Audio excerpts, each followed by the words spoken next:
வணக்கம் உறவுகளே, வணக்கம் நண்பர்களே. இன்றைக்கு வந்து மே 27 வெனிஸ்டே 2026. நீண்ட நாளாக 3 வீக்ஸுக்கு முன்னம் தொடர்ச்சியாக $3.50 வரைக்கும் முட்டை வெளியேறி கொண்டு போனது. ஆனால் இப்போ வந்து இங்கே கேஸ் விலை, பெட்ரோல் விலை தான் 20 சென்ட் 30 சென்ட்னு சொல்லி உயர்ந்து போய் இப்போ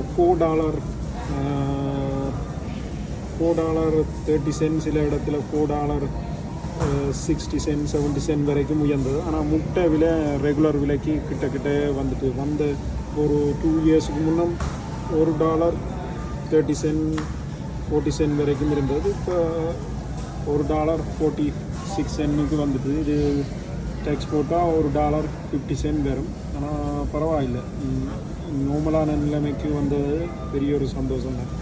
ஏன்னா மீட் வந்து குயிக்காக சமைக்கலாத, நான் முட்டையை எடுத்து கொண்டு போனால் என்ன சாப்பாடும் செய்கிறதுக்கு அது ஒரு ஈஸி. அது ரெகுலர் ப்ரைஸுக்குள்ளே வந்தால் அது ஒரு நல்ல விஷயந்தான். நன்றி, வணக்கம், சப்ஸ்கிரைப்.